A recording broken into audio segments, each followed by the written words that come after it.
के शाहदरा के विवेक विहार में एक 4 मंजिला इमारत में आग लगती है और आग की वजह बताई जाती है एसी। और इसी के बाद से ये बड़ा सवाल पैदा होता है कि क्या एसी ब्लास्ट हो सकती है और आखिर एसी क्यों ब्लास्ट हो रही है, जिसकी वजह से भयंकर गर्मी में अब एसी भी आग का गोला बन जा रही है। क्योंकि दिल्ली में जो हादसा हुआ है उसके बाद से ये सवाल पैदा हो गया कि आखिर एसी में आग क्यों और कैसे लगती है और इससे बचने का क्या तरीका है।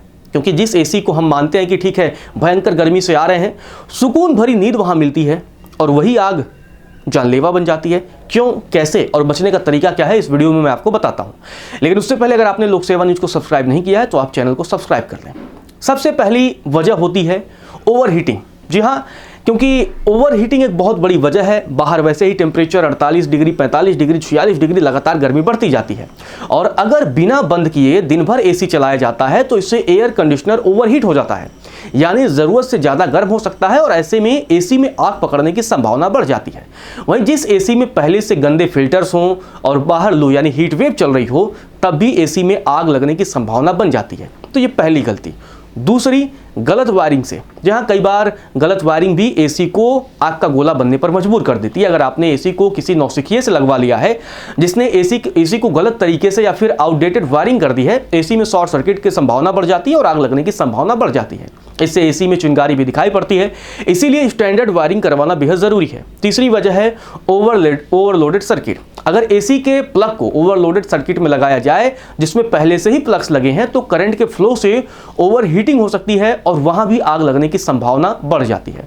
पुरानी बिल्डिंग जिसमें इलेक्ट्रिकल कैपेसिटी बेहद कम होती है, उसमें ये देखने को ज्यादातर मिलता है, इसीलिए इसमें भी सावधानी बरतें और जहां पर एसी लगाएं तो कोशिश करें उसको ओवरलोड ना पड़े। चौथा है कैपेसिटर फेलियर। जी हाँ, कैपेसिटर से भी कंप्रेसर और फैन स्टार्ट होने में मदद मिलती है। अगर कैपेसिटर फेल होता है तो इससे ओवरहीटिंग की संभावना बढ़ जाती है और आग लग जाती है। इसीलिए रेगुलर इंस्पेक्शन जरूरी होता है और आपको बराबर चेक करना चाहिए। केमिकल रिएक्शन भी एक अहम वजह है, क्योंकि तमाम रेफ्रिजरेंट्स होते हैं जिसमें तमाम चीज़ें सब्सटेंस की होते हैं और रिएक्ट कर जाते हैं, जिससे आग लगने की संभावना बढ़ जाती है। इसीलिए लीक्स को देखकर रिपेयर करवाना बेहद ज़रूरी होता है। आप लीकेज लगातार चेक करते रहिए। एक होता है मैन्युफैक्चरिंग डिफॉल्ट्स। कई बार कंप्रेसर, फैन या कैपेसिटर में अगर कोई गड़बड़ी हो या कोई फॉल्ट हो तो एसी ब्लास्ट होने की संभावना बढ़ जाती है। इसीलिए एसी को हमेशा अच्छे मैन्युफैक्चरर से खरीदना चाहिए, ब्रांडेड आप खरीदने चाहिए। एक और वजह होती है ब्लॉक्ड वेट्स, जहाँ एसी का ओवरफ्लो बाधित नहीं होना चाहिए।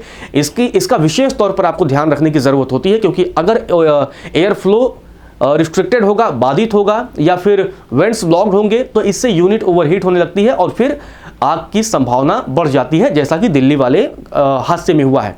अब एसी में आग न लगे इसके लिए आपको क्या करना चाहिए, तो इन बातों का आपको ध्यान रखना चाहिए।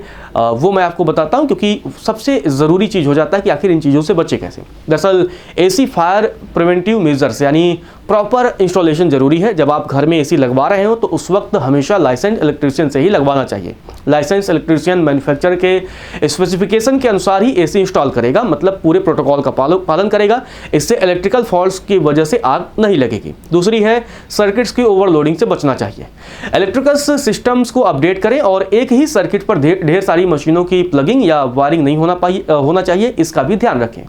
प्रोफेशनल इंस्पेक्शन करवाना जरूरी है। एसी की रेगुलर मेंटेनेंस जरूरी होनी चाहिए, इसीलिए प्रोफेशनल टेक्नीशियन से ही एसी की मेंटेनेंस करवाते रहें, जिससे पता लगता रहे कि एसी सही कंडीशन में है या नहीं। टेक्नीशियन या किसी गंभीर दिक्कत को पहले ही पता लगा लेते हैं और ऐसे में आप बच जाते हैं। कोइल्स को लगातार साफ रखें। इवेपोरेटर और कंडीशनर कॉइल को वक्त वक्त पर आपको चेक करते रहना चाहिए और साफ भी जरूरी करते रहना चाहिए। और इस बात का भी आपको ध्यान रखना चाहिए कि इस पर गंदगी ना जमे। गंदगी जमने से ओवरहीटिंग के चांसेस बढ़ते हैं और ओवरहीटिंग से शॉर्ट सर्किट के चांसेस बढ़ जाते हैं। फिल्टर्स को साफ और लगातार रिप्लेस करते रहना चाहिए, जो कि रेगुलर क्लीनिंग है वो बहुत ज़रूरी है। और ये लगातार आप करते रहिए कि जो फिल्टर्स है एसी का वो वक्त वक्त पर उसे आप साफ़ करें या फिर रिप्लेस भी करवाते रहें। इससे एसी के जो एयर फ्लो है उसमें रुकावट नहीं आएगी और एसी ओवरहीट नहीं होगा। साफ फिल्टर से एयर क्वालिटी भी बेहतर होती है। इसके अलावा वायरिंग का बहुत ध्यान रखना चाहिए, क्योंकि एसी की जो वायर अगर पुरानी है या डैमेज नहीं हुई है इसका भी आपको ध्यान रखना चाहिए। अगर कोई वायर खराब हो तो उसे वक्त रहते ही बदलवा लें, नहीं तो ये आने वाले समय में ब्लास्ट का वजह बन सकती है।